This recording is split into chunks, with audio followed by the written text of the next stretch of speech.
Breaking Jain news. Sant Shiromani परम पूज्य आचार्य भगवान श्री विद्यासागर जी महाराज के समाधि पूर्वक देवलोक गमन के पश्चात दिनांक 18 फरवरी को अंतिम संस्कार हेतु निकले आचार्य श्री के डोले को इतनी बड़ी अव्यवस्थित भीड़ में जब थामा देवों ने। सुनिए इस संबंध में पूज्य मुनि श्री महासागर जी महाराज द्वारा विनयाञ्जलि सभा में बताया गया यह महत्वपूर्ण प्रसंग। लोग गुरुदेव के दर्शन की ओर आगे बढ़ रहे थे और गुरुदेव ने पूरे संघ पर रोक लगा दी, कोई भी संघ यहाँ पर नहीं आएगा। लेकिन हमारे पूज्य निर्यापक मुनि समता सागर महाराज जी, उनका मन बहुत द्रवित हो रहा था और उन्होंने हम लोगों से कहा कि नहीं, गुरुदेव की आज्ञा तो आ चुकी है, लेकिन अपन थोड़ा सा और आगे बढ़ते हैं। और हम लोग छुई घतान तक आकर के बैठ गए। अब यहाँ पर बैठे बैठे 7 दिन हो गया। अचानक एक दिन हमारे निष्कम सागर महाराज जी रात को 10 बजे आए। बोले महाराज जी दरवाजा खोलो। हम बोले क्या हो गया? बोले आचार्य जी का स्वास्थ्य अच्छा नहीं है, ऐसा हमने वीडियो में देखा आज की, तो अपन कल सुबह यहाँ से निकलेंगे। हम बोला ठीक है, बड़े महाराज जी से पूछ लेंगे। बोले हाँ, बड़े महाराज जी से पूछ करके अपन सवेरे यहाँ से बिहार करेंगे। पूज्य बड़े महाराज जी ने भी बैठ करके निर्णय लिया कि आज्ञा तो नहीं है भैया, क्या करें, चलो अपन लोग डोगड़गढ़ शहर के मंदिर में जाकर के बैठ जाएंगे। अब आज्ञा नहीं है तो चूंकि संघ की परंपरा हमारी आज्ञा प्रधानी है, गुरुदेव हमेशा उस शिष्य को ज्यादा चाहते हैं जो गुरुदेव की आज्ञा का अंशतः पालन करते हैं। हम लोग वहां से बिहार करके इस ओर बढ़े और जैसे ही डूंगरगढ़ में प्रवेश हुआ, पूज्य योग सागर जी का संकेत आया कि आप लोग रात्रि विश्राम क्षेत्र में कर लें। हम लोग डायरेक्ट वहां पहुंच रहे थे, लेकिन उनके आदेश के अनुसार हम लोग यहाँ रुके, आहार करके पुनः हम लोग गुरुदेव के दर्शन की ओर आगे बढ़े। वहां पर पहुंच करके जैसे ही हम लोग गुरुदेव के दर्शन करते हैं दोपहर को सामायिक के बाद में, तो मैंने वंदना करने के उपरांत पूज्य गुरुदेव से कहा, हमने बोला गुरुदेव, पूज्य समता सागर महाराज जी आप सत्संग आपके दर्शन करने के लिए आए हुए हैं, आप आशीर्वाद दें। नमोस्तु गुरुदेव, नमोस्तु। आचार्य महाराज उठ गए, लेटे हुए थे। उठ करके जैसे कोई धूप में देखता है ना, ऐसे ऐसे करके हमारे पूज्य महाराज को देखने लगे, संघ को देखने लगे और पुनः देख करके लेट गए। हम लोगों ने निवेदन किया, गुरुदेव आज आप आहार पर नहीं उठे हैं, चलिए आहार पर शुद्धि कर लीजिए, थोड़ा सा जो भी आपको औषधि जल वगैरह लेना है ले लेंगे। आचार्य श्री के शब्द थे वहां पर, अभी नहीं। मैंने मात्र इतने ही शब्द गुरुदेव के वहां पर सुने थे। आचार्य श्री ने कहा अभी नहीं, बस, और हाथ को पलटा दिया। और उस दिन भी आचार्य महाराज ने बुद्धिपूर्वक उपवास ले लिया अपने आप में, क्योंकि जब पूज्य चंद्रप्रभु सागर महाराज जी से हमारी थोड़ी सी वार्ता हुई, चर्चा हुई, तो चंद्रप्रभु महाराज जी ने बोला कि जब हम लोग डोंगरगढ़ में थे तो आचार्य महाराज ने उनसे कहा एक दिन बुला करके, क्योंकि हमारे चंद्रप्रभु महाराज जी बहुत तपस्वी महाराज हैं, उनका एक आहार एक उपवास चलता रहता है हमेशा। तो महाराज को बुला करके आचार्य श्री कहते हैं कि देखो चंद्रप्रभु महाराज जी, आप छपक के कमरे में नहीं सोया करें। आचार्य श्री अपने आप को क्या कह रहे हैं? छपक कह रहे हैं। छपक किसे कहते हैं? जो संलेखना को स्वीकार कर लेता है उसे छपक कहते हैं शास्त्रीय भाषा में। बोले महाराज जी क्यों नहीं सोएंगे हम आपके कमरे में? बोले देखो, जो छपक होता है उनके कमरे में मजबूत महाराज चाहिए। कौन चाहिए? और आप एक आहार एक उपवास करते हैं, इसलिए आप कमजोर हैं, और कमजोर महाराज को कभी भी व्यंतर पकड़ सकते हैं। हंस करके आचार्य महाराज ने ऐसा उनसे कहा। अब हमारे पूज्य चंद प्रभु सागर जी सतर्क हो गए, क्योंकि आचार्य जो होते हैं और जो बोलते हैं वो करते हैं।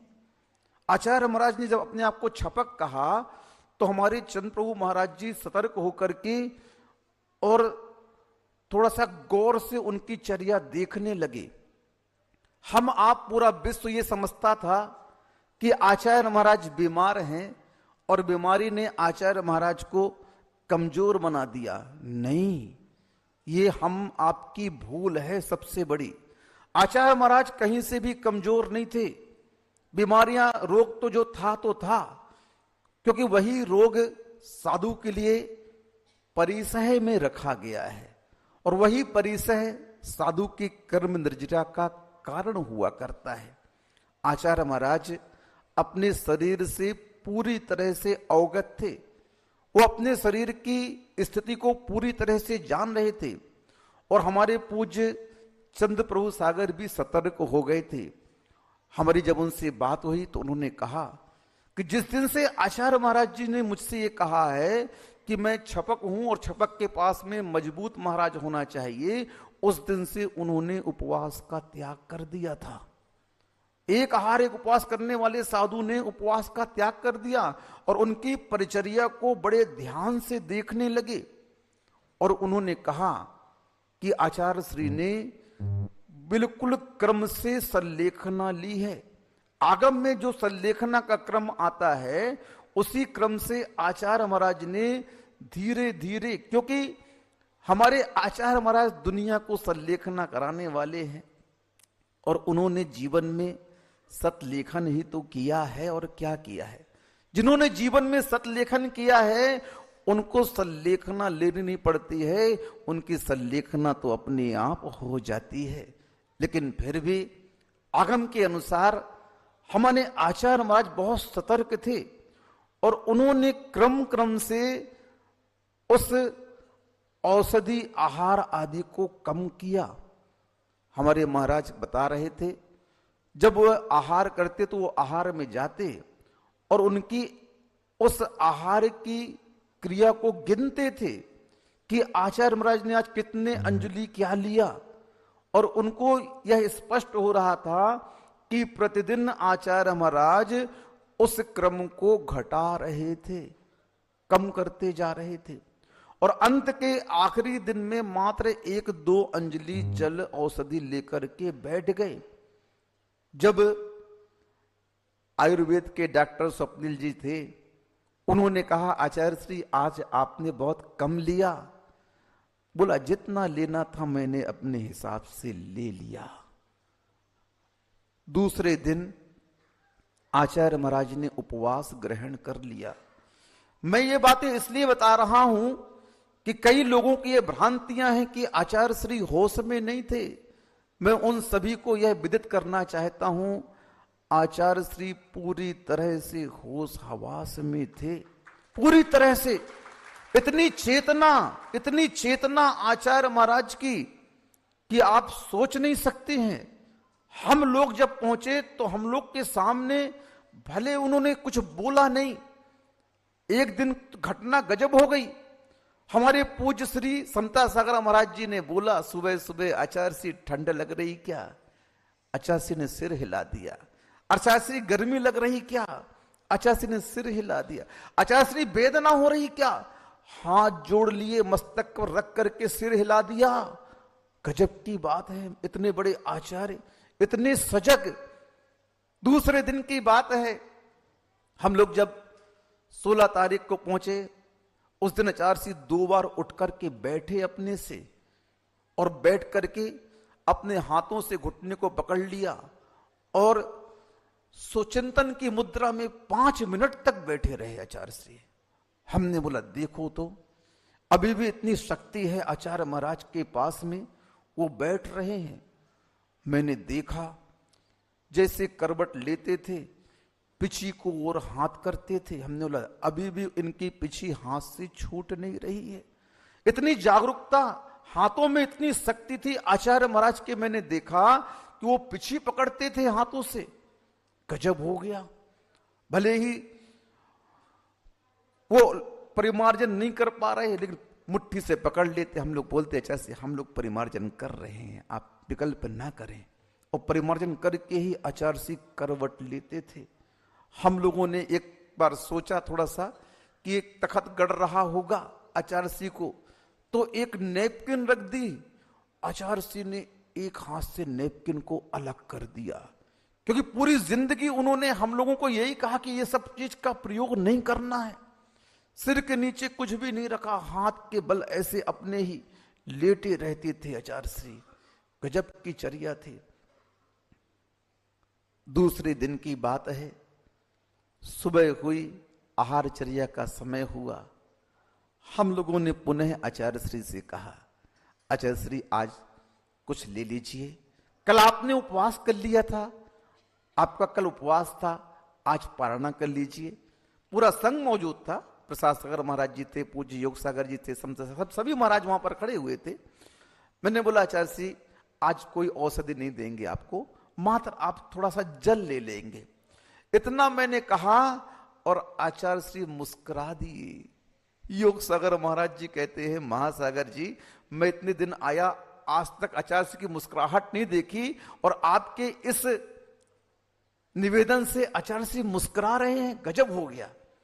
और मुस्कुरा करके आचार्य श्री ने हाथ हिला दिया ऐसे और बोला आज भी मेरा उपवास है। इशारे से उन्होंने उपवास की घोषणा कर दी। मैं दंग रह गया। शुद्धि के लिए निवेदन किया, हाथ आगे करके धुलवाना चाहा, हाथ पीछे खींच लिए और सिर से बोला नहीं, कुछ नहीं करो। आचार्य श्री लेटे रहे। हम लोग आचार्य श्री को योगी भक्ति सुना रहे थे। आचार्य श्री को योगी भक्ति हिंदी की बहुत पसंद थी। आचार्य श्री बड़े ध्यान से योगी भक्ति सुन रहे थे। फिर हमने बोला आचार्य श्री आपको समय सार बहुत प्रिय था, और आचार्य श्री ने हम लोग को क्या, पूरे संघ को पुण्य पाप से लेकर निर्जराधिकार तक की 100 गाथाएं याद करने के लिए कही थी। हम लोगों ने याद भी की और आचार्य श्री को उसका पाठ सुनाया मैंने बैठ करके। आचार्य श्री ने बड़ी समता भाव से पाठ सुना। आचार्य श्री को समाधि तंत्र बहुत प्रिय था। आचार्य श्री को इष्टोपदेश बहुत प्रिय था। ये सब अध्यात्म के ग्रंथ हैं पूज्यवर पूज्यपाद स्वामी के। उनका वाचन भी, उनका मैंने स्वाध्याय आचार्य श्री कराया। बड़े समता भाव से सुनते रहे आचार्य श्री इन ग्रंथों को, बड़े एकाग्र से सुनते रहे। एक पल भी उन्होंने हिला नहीं, कुछ नहीं किया, बस एक करवट से सुनते रहे। मैं सुनाता रहा उन्हें। ऐसी चेतना मेरे गुरुदेव की जागृत थी। दोपहर को बहनें आ गई और कहने लगी महाराज जी ये बड़े बाबा का गंदोदक लेकर के आए हैं, आप आचार्य श्री के माथे पर लगा दो। पूज्यवर समता सागर महाराज जी ने उस गंदोदक को लेकर के आचार्य श्री के माथे पे लगाया। घी का गंदोदक था। और आचार्य श्री से कहते हमारे महाराज जी आचार्य श्री जी आप तो बड़े बाबा की कितनी बार जय बोलते थे, जितने भी प्रवचन होते थे बड़े बाबा की जय के बिना आपके प्रवचन चालू नहीं होते थे। आज बड़े बाबा की जय नहीं बोल रहे आप। महाराज जी ने जय बुलवाई। हमारे समता सागर महाराज जी ने कहा कुंडलपुर के बड़े बाबा की। आचार्य श्री ने दोनों हाथ उठा लिए, बोले जय। दोनों हाथ उठाए, पूरा संघ खड़ा हुआ है। इतनी चेतना गुरुदेव की जागृत थी। किन्हीं कारणों से आचार्य श्री का क्षेत्र परिवर्तन कराया गया। ये सभी को विदित है। कई बार महाराज जी बोल चुके हैं कि जब भी आचार्य श्री का स्वास्थ्य खराब होता था तो उनका क्षेत्र परिवर्तन कराया जाता था। और स्वास्थ्य लाभ को लेकर के जो उपस्थित महाराज थे, जो संघ था, उन्होंने गुरुदेव का क्षेत्र परिवर्तन कराया। लेकिन जब वहां लाभ नहीं मिला तो हम लोगों ने पुनः चंद्रगिरी में आने का निर्णय लिया। और आचार्य श्री को जैसे ही चंद्रगिरी में लाकर विराजमान करते हैं और गुरुदेव से कहते हैं, गुरुदेव आप किसी भी प्रकार का विकल्प नहीं करें, आप चंद्रगिरी क्षेत्र में पहुंच चुके हैं जैसे इतना कहा, आचार्य जी पुनः गर्दन उठा करके दीवालों का अवलोकन करते हैं और ऐसे लेट जाते हैं और कहते ठीक है। पुनः पूरा दिन धर्म ध्यान से बीतता रहा। अचानक रात को थोड़ा स्वास्थ्य बिगड़ा। 10 बजे की बात है। थोड़ा सा उनको पित्त का प्रकोप जो अंदर था बाहर आया, और पित्त का प्रकोप आते ही हमने पूज्य समता सागर जी को, प्रसाद सागर जी को बुलाया, सबको, योग सागर जी को। मैं वहीं बैठा हुआ था और हमारे निस्सीम सागर जी और निरामय सागर जी वहीं पर बैठे हुए थे, समाइक कर रहे थे। हमने बोला, महाराज आचार्य जी को सर्दी हो गई क्या, लगता है नाक से सुरसुर की आवाज आ रही है। हम बोले काम करो, पतला कपड़ा नाक में डाल करके थोड़ा सा उसको निकाल देते हैं। और जैसे ही पतला कपड़ा नाक के अंदर डाला तो उसमें से पित्त का लालपन आने लगा। हमने बोला, महाराज लगता है नाक में से पित्त आ रहा है, तो अपन नाक को पूरी साफ कर दें ताकि पित्त सूखे ना, जमे ना और श्वास लेने में कुछ दिक्कत ना जाए। इतनी क्रिया की, स्वास्थ्य और बिगड़ा। संग उपस्थित हो गया और मैंने पुनः गुरुदेव से निवेदन किया, गुरुदेव आप जागृत तो हैं? क्योंकि आप जब कभी भी किसी की संलेखना करवाते थे तो आप उस छपक से ओम ओम कहलवाते थे, क्योंकि उस समय नमोकार मंत्र का उच्चारण हो पा रहा है कि नहीं हो पा रहा है। सबसे छोटा अगर कोई मंत्र है तो ओम, ओम में पंच परमेष्टि पूरे समाहित हो जाते हैं। आचार्य श्री ने जब मेरे उस बात को सुना और सुनकर के उन्होंने जवाब दिया कि मैं जागृत हूं, क्योंकि कई लोगों का कहना है कि आचार्य श्री को होश नहीं था। नहीं, कहने वालों को होश नहीं है, मेरे गुरुदेव को तो पूरा होश था, कहने वालों को होश नहीं है। हम उनकी परिचर्या में थे। और सही बात तो यह है, गुरुदेव को हम लोगों की भी आवश्यकता नहीं थी, हम लोगों की भी आवश्यकता गुरुदेव की नहीं थी। गुरुदेव तो अपने आप में स्वयं सक्षम थे अपनी संलेखना में। उन्हें समझाने की आवश्यकता नहीं थी, उन्हें संबोधन की आवश्यकता नहीं थी। ये तो हमारी एक भूल है, ये तो हमारा एक सौभाग्य है कि हमें उनकी परिचर्या करने का अवसर मिला। लेकिन गुरुदेव स्वयं में सावधान थे। अंत समय तक गुरुदेव का जो उपयोग था वह अपने आप में स्थिर था, पंच परमेष्टि में स्थिर था। एक समय भी गुरुदेव को हमने बिल्कुल भी किसी भी हालत में विक्षेप होते नहीं देखा। अंत अंत तक गुरुदेव अपनी आत्मा में रमण करते थे, कुंद कुंद की गाथाओं का वह मनन करते थे, चिंतन करते थे, अपने आप में स्वस्थ थे। ऐसे गुरुदेव की परिचर्या करने का लाभ हम सभी को मिला। गुरुदेव ने क्यों रोक दिया सभी को? बहुत सारे प्रश्न आज सबके सामने खड़े हो रहे हैं, उन सभी का उत्तर आप लोगों को मिल चुका है। और बहुत सारे प्रश्न आप लोग जो कर रहे हैं संघ संबंधित, उनका उत्तर भी आपको मिलेगा। आप ज्यादा चिंता करने की आवश्यकता ना करें। हां, हमारे संघ की चिंता आप ना करें, क्योंकि हमारे संघ की चिंता स्वयं हमारे गुरुदेव ने की है।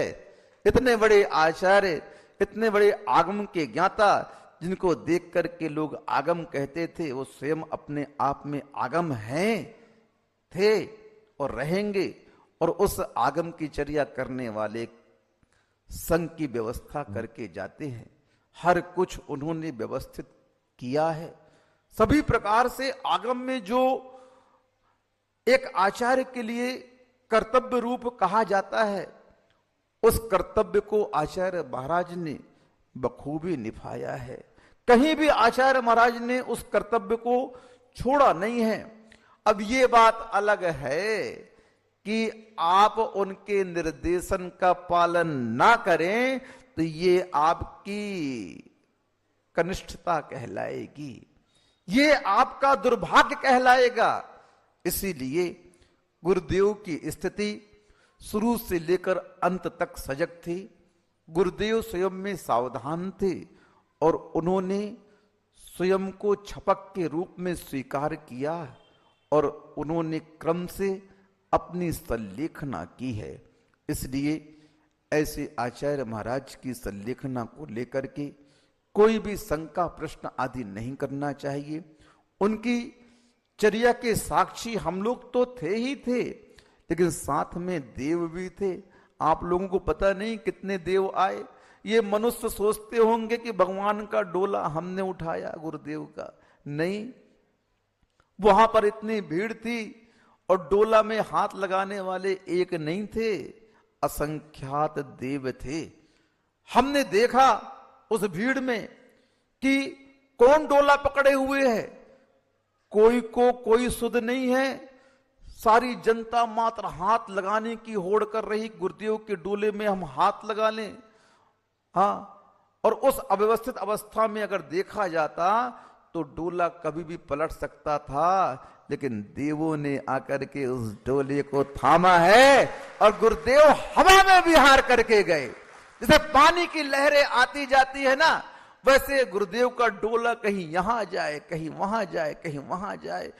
कोई व्यवस्थित करने वाला नहीं था मनुष्यों में। ये व्यवस्था अंत समय में भी देवों ने आकर के संभाली। गुरुदेव ने पहले समझ लिया था कि भैया अगर मैं पहले से घोषणा करता, अभी तो ये हाल है, जब बिना घोषणा के यह डोला कैसे अधर में डोल रहा है, और अगर घोषणा कर देता तो चंद्रगिरी का पूरा डोंगरगढ़ का शहर जन सैलाब से भर जाता। यहां पैर रखने की जगह, क्षेत्र तो क्या, डोंगरगढ़ में पैर रखने की जगह नहीं होती।